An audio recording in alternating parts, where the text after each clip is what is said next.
I think the hardest pill to swallow in the moment you're experiencing this fact of life versus being told this fact of life is the fact that not everyone is going to like you. And the interesting thing is, when someone tells you this, you accept it quickly. Actually experiencing it is a whole different thing. Let's take this a step further. There's going to be people who do not like you for absolutely no reason. However, there's a difference between hating amongst your friends and family in the privacy of the roof over your head. And then there's using these hands, specifically these fingers that you're blessed with, to type, film, and post some of the fucking meanest shit I have ever read, heard, and seen. So why am I opening up this video with this? Because this is the situation Benson Boone is in right now, and has been for a bit since he's exploded into fame, specifically this year, but also a bit last year. This man has been around since 2021 in the music scene, actually. This video isn't a breakdown of the hate because many channels have covered this, but I will mention it in this video for a reason.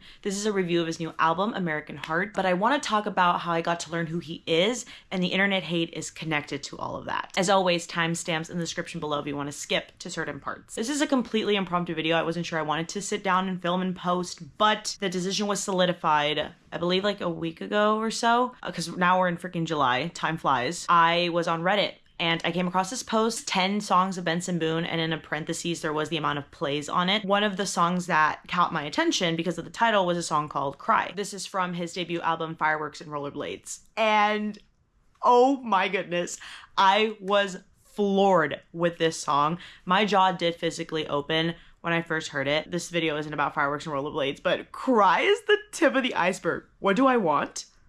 Love of mine? Hello, love. Intro and Be Someone. Do not get me started with Intro and Be Someone. But back to the story about the Reddit post. I immediately thought, what a fucking talent. I have to talk about this. Not only do I love his new album, but I also love his older stuff. And yes, spoiler alert, I have become a fan since June 20th when his new album released. American Heart, the album, is not perfect. We will touch on critiques, but it is a really solid, good album. Pitchfork's 3.8 score makes me squint, makes me pause. The Coachella review they did of him was just extreme hate. That wasn't constructive criticism whatsoever. They had an agenda. So let's begin with how I came across Benson Boone. I got to know who he was like I feel a good chunk of people did as well, even though he already had a big following. And that was at this year's 2025 Grammys back in February. I remember his performance completely wowing my family. We were like, who is this man? We were wowed by the costume change and the backflip, which I now know is his shtick. It's his thing.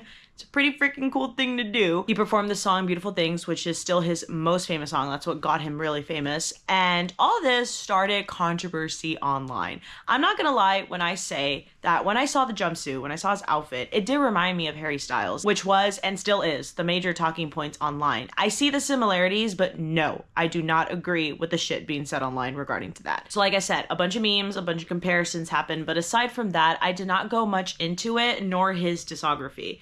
Little did I know. 4 months later, videos about Benson appear on my algorithm on YouTube through YouTube commentary channels I follow. Two of my favorite YouTubers, first, Kayla Says. She does a series on her channel called Who's Afraid of Insert Celebrity Here, and she did one for Benson Boone. And I thought perfect timing because videos I was seeing, they would mention him here and there. A coworker at my job mentioned him in a not so positive light. So I was itching with curiosity. I was so intrigued to see what the fuss was all about. Like, what is making everyone hate this man? Why is the hate so humongous? Another one of my favorite YouTubers, Marco Insco, did a video on coworker music, which I think has got to be one of my favorite videos he's done. And he mentions Benson Boone in a pretty good section of his video. I just need to mention 2 examples that have been stuck to my head like painful Gorilla Glue because, oh my goodness, people are so fucking mean. Listen, I know this. I know the world can be great, but the world can also be really evil. Humans are one of the most depraved species. But there's something about right now, recently, in just these times where being mean is so acceptable and we don't stop and question it. First video is, I like to call it the Harry comeback girl. This girl made a video on TikTok begging Harry to come back the night or the day after, basically the follow-up of Benson Boone's performance of the Grammys. And this video is a good example of you just can't please anyone, because one of the many things that she's mentioned in this video is that he should have added a boa to his jumpsuit. Harry would have added a boa and Benson should have added it because it just felt so disingenuous to his style that he didn't. But let's say he added the bow up.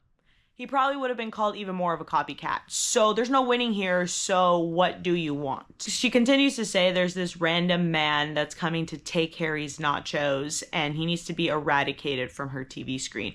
You do know that both can exist at the same time, right? And second, you can easily turn off your TV screen. You can turn off the radio if his songs come on. You don't have to listen to his music. You don't have to like his music. You can even go as far as, let's say his song comes out in a public place and you can't stand it so much that you walk out. And then you have a story to tell your friends that you sacrificed your groceries for the day because you just couldn't stand to hear a Benson Boone song that bad. That is your free will. It's the same extreme with people who are his fans and say, how dare you not like him?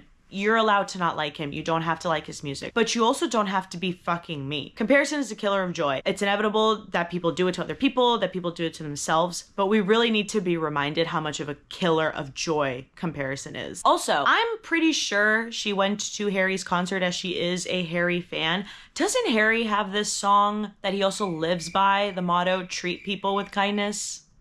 That's interesting, isn't it? Second one I like to call kitchen home decor girl. One of the accusations that people say about Benson is that he's inauthentic, which, let me just side note here, and I'm gonna have a lot of side notes in this video. You can't tell if he's authentic or not. I think people need to be reminded that we do not know celebrities personally. And it also goes the other round. You're so infatuated and in love with an artist, you don't know how they are in real life. She goes on to say that she knows that his style is super inauthentic because of his kitchen home decor. Because of his house decor. Because his house decor is boring and bland. When I tell you my jaw was on the floor for the worst reason. You took the time to screenshot pictures from his Instagram and YouTube shorts or TikToks that show his house decor and make a video, edit it, and post it when it's the most stupidest reason that makes absolutely no sense. This is the personification of the phrase pulling shit out of your ass. You just pulled that out of thin air. I was speechless. I'm not speechless now. And laughing in the most ironic, non-funny way because there was nothing funny about it. So the algorithm doesn't know what you like or don't like. All it registers is what you're clicking on, so we'll feed you more of that. Therefore, it was only a matter of time before Benson's actual content from his official channel was to drop on my recommendation on my YouTube. And that's exactly what happened. His music video for Mr. Electric Blue landed on my recommendations. And again, I was still itching with curiosity. There was no cream at CVS. Random music videos land on my YouTube and then I have another banging song to add to my playlist. So that's a win. And that is the situation here because, oh my goodness, I liked Mr. Electric Blue. I love Mr. Electric Blue, spoiler alert. This song captured me. I totally digged it. And real quick, the music video? What was the budget on this? Because the editing was so smooth, the production design was amazing, and the cinematography was so crisp. Quick shout out to the team. This was directed and edited by Matt Easton, produced by Luke Johnson, director of photography, Jeremy Prusso, production designer, Meg Kebbel, and the gaffer was Skylar Sorensen. You guys popped off with this music video. And of course, a pretty genius concept. He plays into the hate in this music video. The Industry Plant Records, One Hit Wonder t-shirt, auto-tune trimmers, and the iconic ice cream truck. Then June 20th came, which was the official release date. And during my walk, I remembered that it was, and I went on Spotify and I decided, let's give this album a full, pure listen. And to be honest, I'm not a fan of Beautiful Thing. I don't think it's a horrible song whatsoever. I think he has way better songs than that one. We'll see if it grows on me, but I'm just not that big of a fan of that song like many others are. I press play. And you know, there's something so interesting about thinking back on your life, how it was before you were exposed to a certain artist in a certain medium, movie, painting, music in this scenario. I do not want to go back to a life where I was not aware of who this man was and his music. That's just all I kept doing, like hearing these songs, because I was taken aback in such a great way. It was a ride going through this relatively short album. It comes in at exactly 30 minutes. The reason why I included this huge introduction about like how I got to know who he was and the hate and everything is because the sad irony, but mainly the irony, is that the hate brought me here. So he said it perfectly when he said, whether you hate my music or not, you're listening to it, because to make fun of something online, you got to watch it. So you're clicking on it and you're engaging in it. And now we have arrived at the review of the album, I will give an overall consensus. I'm going to touch on the cover art, album title, and its themes all together. And then I'm going to review each song from my least favorite to my most favorite. I know I said this is a good album, but I'm going to scratch that. And I'm going to say this is a freaking great album. I don't know why I'm holding back. Let's not hold back. We will not hold back. It's flawed at times, but it holds its weight. This album is completely pop. I feel like he's officially joined the club. His debut album, Fireworks and Rollerblades, is categorized more pop rock ballad. Like Be Someone is a pretty pop song, but most of the other songs are more rock ballad type. And I feel like his debut album solidified him as the stunning potential for what he can do in the musical creative process. And I feel that American Heart, his sophomore album, is the official stamp of approval with all the colors. They have similarities, yet they're completely two different albums. If I was to listen to his debut album first before his sophomore, I wouldn't have been so shocked with his and his team's unique approach to crafting songs, because Fireworks and Rollerblades is the epitome of that. Him and his main producer and co-writer, Jack LaFrance, are such a great pair. I cut off this part of the video because I spread some misinformation. I got some information wrong. Jack LaFrance is a songwriter. He's not a producer. His main producers that he's worked with in this small team is Evan Blair, Jason Suedo, and Jason Evigan, and Malay. I have to mention them not just because give credit where credit's due, but because I'm in love with the production of the songs. The production of his debut album and his sophomore album is insane. The talent this team has. Jason Evigan produced Man and Me. Sir, y'all were cooking in the kitchen. Don't just have the ear, but they have a different perspective on how to create a song. To be a fly on the wall in that studio, to see them play random keys on the piano, to say, hey, check out this sentence that's stuck in my head. Hey, let me start singing this tune. And then one goes, yeah, I like this. Let's do that. And then boom, there's the song. There's nothing more fascinating to me than the behind the scenes. To hear the bad versions of songs, to hear the first rough cut, to be like, oh, fuck, that does sound fucking horrible, but look at the final product. Number one, his vocals. Benson Boone has such an insane voice. I like to take Lysol's 99.999% route when the word perfect creeps up, because I know there's no such thing as perfection, but he sounds so close to that live. He sounds exactly like the studio version, and it's sometimes better than the studio version. His voice really is, if not the main thing that makes him stand out. When you have a voice like that, you better fucking use it. You hear it even more in American Heart, and it's what elevates the song. The screaming is not screaming, that's having massive pipes. I feel his voice also ties into his persona and his personality he puts on stage. It's big, it's loud, and it's powerful, so it makes sense that it ties into his style choices during his performances.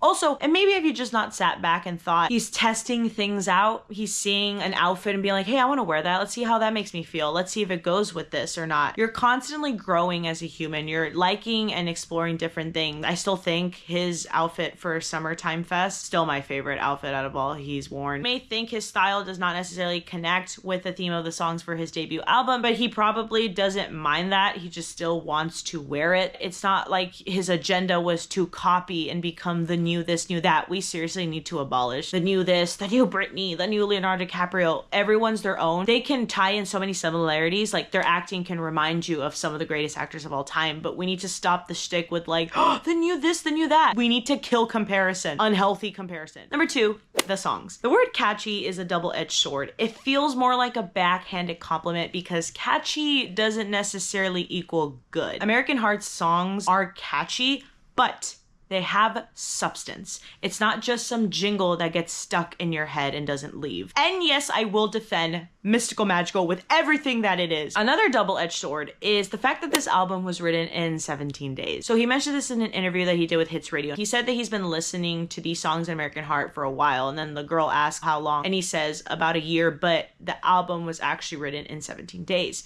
He had 2 weeks between the Fireworks and Rollerblades tour, and he did not leave the studio. When he was asked what was his most easiest and then hardest song to write, with the hardest song, which was I Want to Be the One You Call, he said that they spent months trying to fix that song. This ties into something because he did an interview with Rolling Stone, which shout out to Brian Hyatt for this profile piece. Profile pieces are one of my favorite things in journalism. It's really easy to kind of suffer from trying too hard to sound very sophisticated, that it comes off a bit pretentious. I sometimes suffer from that in my letterbox reviews that I write, but this one was such a treat. He mentions a quote and says, "My biggest weakness and sometimes my biggest strength is when I convince my brain of something, I have to do it." To give a Rotten Tomatoes style consensus, if you know, you know. American Heart is an accumulation of fun, creative, stylistic, powerfully sung pop songs that take appreciative risks, even if it doesn't always land. Lyrically wise, while most of it isn't as profound, the wordplay has strength and contributes to being memorable in a positive light. And there are times where he does spit out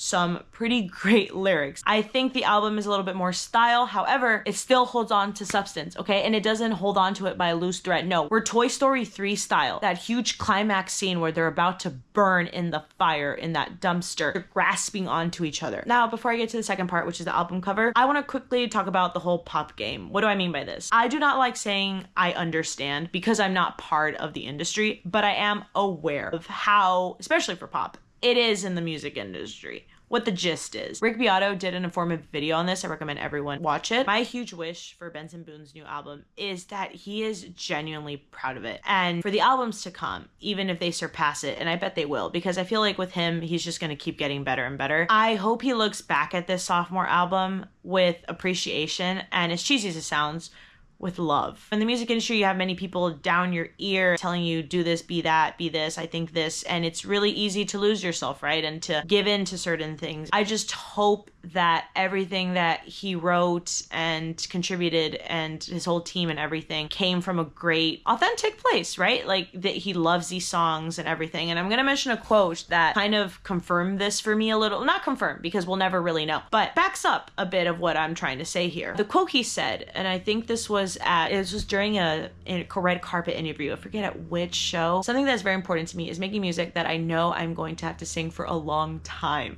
That is a very interesting sentence, and it holds so much meaning. At some point, yeah, you do get tired of the songs you sing, and artists have come out to say, hey, I hate this song. I did not like this song, even though this song got me famous. And I really hope he doesn't come years later and say that he hates Mystical Magical when I'm out here defending it and actually think it's a good song. I would never want to feel like I am singing someone else's song. It takes a while to get into it and learn how you like to write songs and what you like to write and who you like to write with. I think I'm starting to find my sound and the people I like to work with. It's an honor. There's also an advantage to having a small working team. The main artist can have more creative control. All songs but Mystical Magical, which has 5 songwriters. All the other songs have 3 songwriters, and Benson's included in one of the 3. And I know lyric credits is a very gray area. If you just change one word or one sentence, are you credited? Like, how much did you actually contribute to the song? Did that sentence or that word you change literally make or break the song? Did you save it? Now we're into the second part, which took me a while to write because I just was trying to find all my words. And this is where kind of the main critique lies: the album cover, the title, and the overall theme. And let me explain. The album cover is not bad whatsoever, but I get the confusion it kind of draws. And what I mean by this is the album's called American Heart. Here's Benson Boone holding the American flag, but it kind of lacks the American Americana aspect of it all. In the Rolling Stones article, he says, it's not political at all.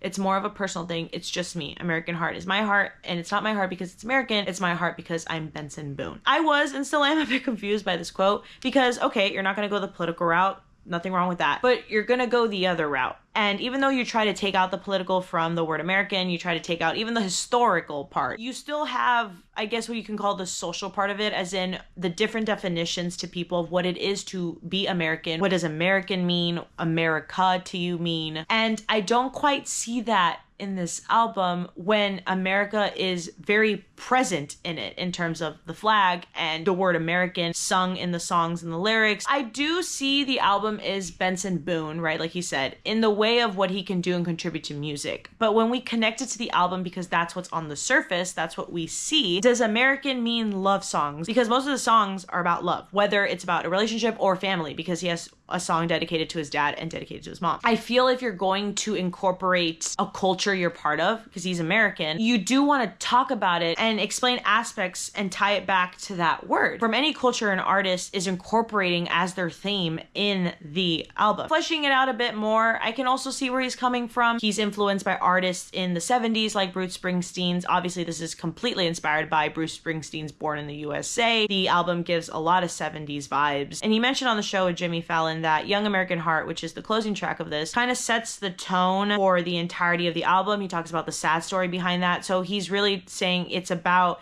this young American boy, me, Benson, and my life experiences. And we do see it. We see his experiences in relationships. We get a mention of his family, of his friends, of situations he's been in. So that is just one of my critiques, but I'm not saying it's an ugly album cover whatsoever. Now we get to the songs, guys. We're gonna go in order. Number 10. It makes me really sad putting this one last. People rank this one really high on their ranking, and that's Mama's Song. Listen to me. This album to me is a no-skip album. I do not dislike one song on here. However, I'm just gonna love more than the others, and when we rank things, some things have to be number 10. Again, I'm just gonna repeat it. It makes me really sad putting this last because I can feel and see the love that he put into this song. From what I read in articles, from what I heard in interviews, he seems like a huge family man, and this song is obviously about his mother. It's a beautiful song. Shout out to the piano in this song. My favorite part is the chorus. I love the melody. I love his vocals in this. You're gonna hear me repeat a lot of things like that. You're gonna hear harmonizing vocals, tune, melody, transitions. You're also gonna hear me sing a little. Obviously, I'm gonna edit my voice. Copyright is the devil. Number 9, Take Me Home. I am so shocked this song is so low because I'm a huge, sad, slow ballad song girl. Example for Olivia Rodrigo's Guts. My second favorite song is The Grudge. For her Sour album, it was One Step Forward, Three Steps Back. For Short and Sweet, Sabrina Carpenter, number 1 is Sharpest Tool, and that's one of the 2 slow songs she has on that album. HS1, From the Dining Table. Fine Line, Fine Line. Harry's House, Satellite, which is more upbeat, but it's still a very depressing ass song. But my second favorite one from there, Little Freak. Sweet Creature is my second favorite from HS1. So I love the sad songs. Take Me Home takes me back to 2012. And not just because it's a One Direction album title, which Benson Boone is a One Direction fan. There's a quote on here that I'll insert where he talks about he's always loved Justin Bieber, One Direction. You get it, man. You get it. What a time. What a time to be alive during One Direction. My next video is about One Direction, actually. Back to Take Me Home. I absolutely love the verses and the chorus, but I love the verses the most. My favorite line is, let's go on a walk, how have you been? Did that fancy college art school let you in? What I feel though, what weakens this song is the explosive drop before we get to the repetition of the chorus as the song concludes. Instead of just staying quiet, but still powerful all throughout. It reminds me of One Direction's You and I in Infinity. You build up that momentum for that explosive like drum or guitar sound. I feel like in his debut album, Love of Mine, does this perfectly. It stays melancholy all throughout. Number 8, guys, Wanted Man. We're getting spicy. We're getting a little caliente, a little freaky in this song. Taco Bell hot sauce packets times 10,000. They're filling up your bag with hot sauce packets. More than Five Guys fills up your bag with French fries. This one screams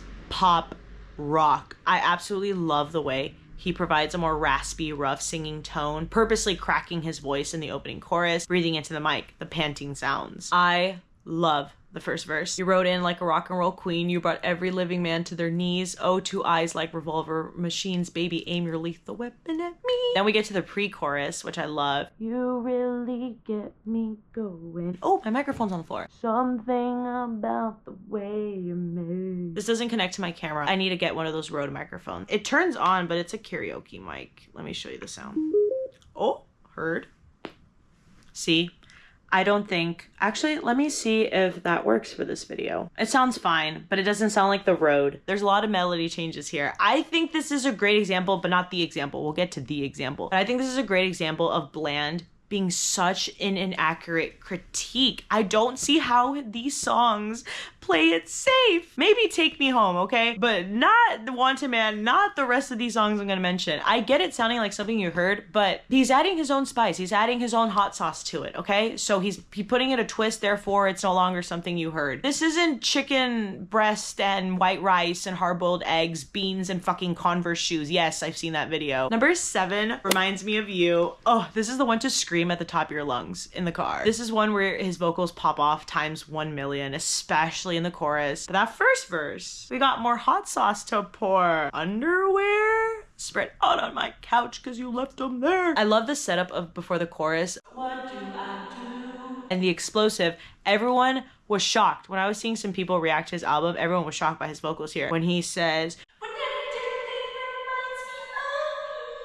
now, for the first run of the chorus, he controls the you I love that. But then he belts it out in the second chorus. I love the switcher for the second verse. Flip phones, Listerine, tired eyes, and drinking coffee. I also love a way an artist sings a certain word or sentence. Does that make sense? Like, I love how he says Polaroid picture of your chest. When then we get bridges. This man needs more bridges in his song though. Please, Benson, I feel like you and Jack can spit out some great bridges. Red Scarf, Peaches, Stadiums, and Bleachers. This one reminded me a lot of Olivia Rodrigo's driver's license bridge. And I love how he ends it like Take Me Home, the repetition of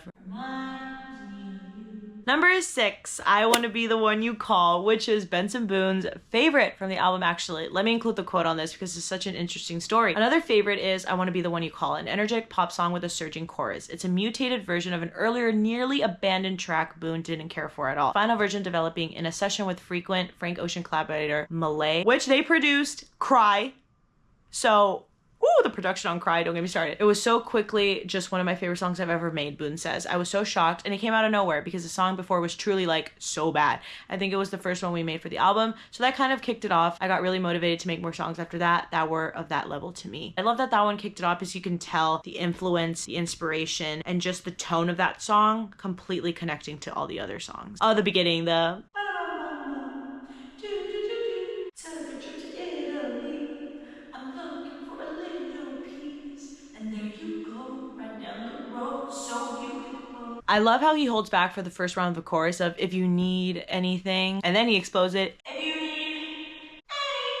Number 5, we're getting to my top 5. I kept tossing back and forth with 5 and 4, but 5 is Young American Heart. I have so much to say about these top 5 songs. I think he should close out his tour with this song. What a great conclusion to the album that unfortunately has a very sad story. This is what he says in the article. This is a song about a near fatal car accident he got into with his lifelong best friend as a teenager. What I wanted to mention specifically with the song and my number 2 song when we get there is, again, how much he harmonizes, always adjusting a different tune, whether it's a higher pitch or a switch in the melody on a certain line or an entirely whole section. The opening piano perfectly screams, I'm ending an album. Let's go out with a fucking bang, and we do. My favorite verse is the first one of, I remember we were only 16 at the time, we stole your daddy's car the day you learned to drive. And I love the setup before we get to the chorus. We're just floating, so wild and free. And it all makes sense to me. I'm gonna die. What a headbanging dropping for the chorus. I also love the second part where he's like, well, it's been a long 2 years since you have left the country, and now you and I are living in some crazy times, and I get so scared we'll never make it to our 20s and we'll lose it all for nothing. Great choice to not switch melodies in both verses. It keeps the same rhythm. I would have added a bridge though in this song instead of the repetition of Young American Heart to set up for the repetition of the chorus one more time. More bridges, Benson, please. Number 4. Mystical Magical. Let me be frank. I wouldn't say I disliked this song right away when I heard it, but I was reluctant to hear it fully. My finger would hover over the play button, and in the first round of the album, I actually skipped it. And then I was like, shut the fuck up, listen to this song, okay? So I sat down and listened to it without people telling me it's a horrible song. When you pass all that, you come to realize how good everything else is and how good this song is. The production of the song is completely overlooked. Literally everything is overlooked by the Moonbeam Ice Cream taking off her blue jeans, dancing at the movies. This song feels like I am on rollerblades. Yes, rollerblades. Twirling in circles. My arms are out to a T like this. I'm twirling in circles. My head is looking up at the sun and I'm feeling the breeze in my fucking face. That's how this song feels. I absolutely love the verses. There's nothing colder than your shoulder when you're dragging me along like you do. But I kinda like it anyways. That's my favorite part. And I don't mind if this is gonna take a million days. Just sit back, relax, enjoy my company. He's singing, but it sounds very conversational. Now, the Moonbeam Ice Cream. The part where, again, I keep relating to what this man is saying. This is what he mentions, and I'm gonna tell you, I paused, closed my laptop, screamed, opened it back, and I'm like, no fucking way you mentioned exactly what I was thinking when I first heard the pre-chorus. The one he thinks will end up being the biggest is called Mystical Magical, a quirky 70s vibe pop song with a hooky R&B bass line where he pushes his voice so high in the chorus that he compares it to Tiny Tim's Tiptoe Through the Tulips, the infamous, insidious, creepy song that lurks in my head at 3 a.m. when I'm trying to pee. I don't think the song is creepy in that sense, like Mystical Magical, but yes, I wouldn't have made the decision to push his voice that high in that kind of melody for that song. But in terms of like, oh, Moonbeam Ice Cream, taking off your blue jeans, dancing at the movies, this is about someone's love being completely unicorn, as in it doesn't exist. It's magical, it's mystical, it's out of this world. You don't believe that a love like this could actually exist, but hear me out, once you feel it, once you get a taste of it, it pretty fucking is. That's what the message of the song is. Moonbeam in a way, magical and magic and unicorns and fairy tales don't exist. As in Moonbeam, what is Moonbeam? He doesn't even know. Now, what I mentioned in the beginning when I was going to talk about all that mystical magical is, I understand marketing strategies and marketing ploy, feeding into starting a conversation, creating debate, creating polarity. Was not the one who came up with Moonbeam ice cream. I really would love to be, again, the fly on the fucking wall, unless he mentioned in interviews who exactly did. And just them recording it, hearing it, being like, are we going to push this out? Like, should we push this out? And here we go. The ironic thing about this song is that it's actually good. Like, get past the fucking part of Moonbeam ice cream. I get it. That's the flawed part of the song, the way it's sung. The lyrics are so quirky, and in a way you feed into the magic and mysticalness of it all. It's a pretty good pop song. Okay, I don't think this is one of the worst songs ever. I hope he does like this song at least like 50%. He seems like he's enjoying performing it, okay? I will defend this song. But now everybody, silence in the theater. We are here. Number 3. Even though this song is ranked 3rd, this has got to be the best song he and his team have written lyrically. My goodness. What song is that? Man in Me. We have already broken the bland accusations with other songs, but this one takes the fucking Rage Room hammer and shatters it. Completely obliterates it. I've also seen people who don't like this album, don't like his music, and don't like him say that they actually like this song. They were cooking in the kitchen. Gordon Ramsay was present. Bobby Flay was mentoring. Michelin fucking 3 stars. Carmi came and said, wow, you're a better chef than me. Fuck Lysol. This is a perfect song. Man in Me encapsulates someone completely stripping you off of your dignity, destroying the human in you. Took the man in me. Took what made me me after you showed me what I felt was love and care. But was it true in the beginning, all that love and care? You can take this song in any route, actually, whether romantic or platonic, and even a bit if I'm reading much into it. Not saying it's about that, but I'm just saying it's a little timely that you can kind of connect the hate a bit that he's been receiving to this song. Now, the first 4 lines do point easily to romance. When you pull me in and you hold me close and you say all kinds of crazy things that make me want to stay in your arms, you're a charm, I'm in love. Lyrics provide such a tangible feeling of pain, betrayal. When he says, but you don't care when I'm falling down, slowly burning out, and the lights and crowds and cameras and my bass keeps getting louder. The chorus seals the deal. Oh my goodness. It describes perfectly the destruction someone can cause on you. It's falling deeper and deeper into the abyss of destruction with each line. You took the man in me. You took his sanity. You stole the last of any light inside his eyes. You really made me bleed. Blood on these ivory keys. I love that line because it connects to him writing the song from so much pain, so much that I'm actually physically bleeding. And the best line, you killed the only part of me I ever liked. Now, I know liked is a word that rhymes with eyes. It's probably why he chose it. But honestly, I love how he didn't chose love. It's really hard to love yourself, but you can get to a point where you do like some stuff about yourself and you recognize where you're strong at. It's easier to like something than to love something. The fact that someone completely killed the one thing that I like, not even love, like, I got to liking something about myself and you took that from me. The second chorus though. You don't need any sympathy, any more energy, nor have I ever had better reasons for leaving something so displeasing. Even the sweetest words, they were treason, cause you just lied to my face. The bridge of the song though, thank you. We got a bridge. Love how he harmonizes there. I love how in the end where he's talking about, you really made me bleed, blood on these ivory keys. That's how he ends the song. There's a fading slow piano and then there's an exhale. Like, at the same time, there's a sound of a wooden creaking chair. It sounds like a wooden creaking chair, as if he has stood up from pouring his complete heart out in this song, and he's leaving from that piano. This is a perfect song. He also mentioned that this was the easiest song that he wrote. They wrote it under 4 hours. Number 2, Sorry I'm Here for Someone Else. A lot of people love this song. This one also ranks really high in people's rankings. Oh, I'm so obsessed with this song. Talk about pop at its poppiest. And yes, I agree that I get 1D vibes from this song. My favorite thing about the song is the storytelling. It's structured like a story. The first verse, she was running late to dinner south side of town, left the phone a little bitter, but it's cool for now. Far from perfect for each other, but we're working it out, I suppose. This is the setup of the current relationship right now, the current lover. Things aren't so peachy, but we're gonna see. And then, of course, we get to what the song is about, running into an ex unexpectedly. We then transition to the chaos. You're still in love with this ex. Now I'm waiting at the diner looking traumatized because you walk up to the table with an order of fries. Yes, I know you. Yes, I know you. You still love me. But let me tell you, what's my favorite part of the song? I feel my heart spasm a bit when he harmonizes here. So he says, I'm sorry I'm here for someone else. It's good to see your face. And I really hope you're doing well.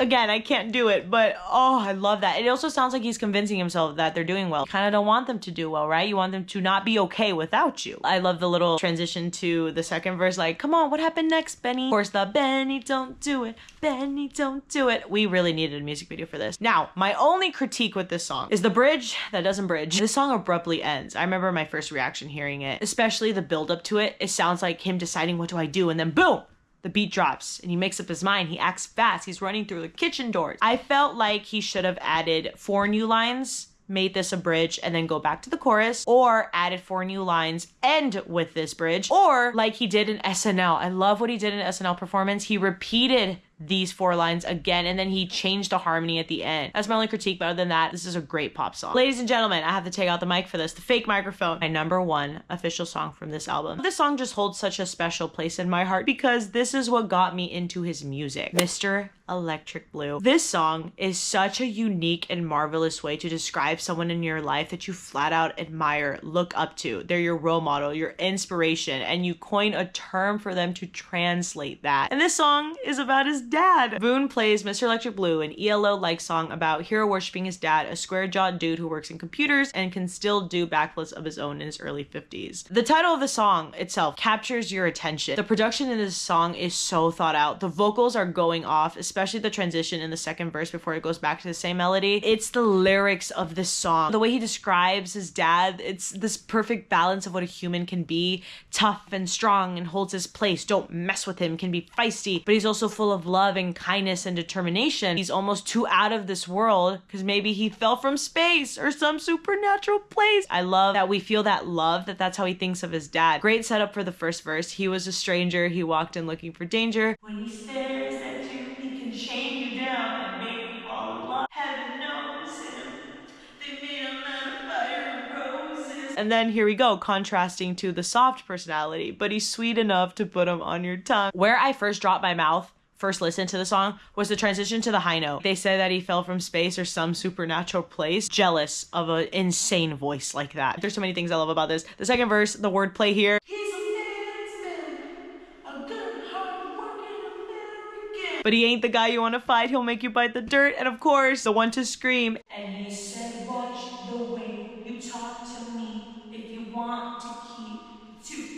This is also a great running song. My fellow runners out there, this song made me go a 9:15 pace up a fucking hill during my long run after already running for almost 2 hours up other hills. And there you go, guys. That is my review of Benson Boone's new album. I want to conclude this video with this. Benson Boone, please never stop making music. You were meant to do this, and I cannot wait to see what you do next and for the years to come, because keep going. I'm going to repeat that. Keep going. He's not just vocally talented, but as mentioned with his team, especially Jack LaFrance, you're also a fucking talented soul. They have an ear for music. I think he has found his sound, but at the same time, as artists and as just humans in general, we're always growing and evolving. And him going into the full pop scene stuck the landing. So yes, he's gonna continue to grow, but I really feel like he's finding his sound more and more. He's exploring different venues of music, different areas, and he's landing it great in the pop rock ballad with his debut album, and he's landing it pretty fucking great for full pop album. I repeat, keep pushing forward, because while I do see that he plays into the hate with the music video and his TikToks and YouTube, and he also mentions it seriously in interviews, unless we're made of stone, this shit gets to anyone. And just cause one can decide to join in on it and poke fun, the hate and the straight up bullying will never be right. I hope this man never stops making music. I am so excited for whenever his third album comes. Of course, take the time, all the time you need. Such a talented soul. I am so happy I found his music. I'm so obsessed with it, and I'm gonna be for a long time. This is the album of the summer, but also the album in general. I'm gonna be hearing it at Halloween, on Thanksgiving, when it's like 1 a.m. and I'm tired getting ready for dinner. This is gonna be added to my half marathon playlist, my second half marathon I'm running this year. Like, yeah, hell yeah. Congrats on this new album to the whole team. Go hear it and form an opinion. Don't want to hear it? Okay, don't hear it, but I highly suggest that you do. And that's all for today's video, guys. I hope you enjoy it, and I will see you in the next video.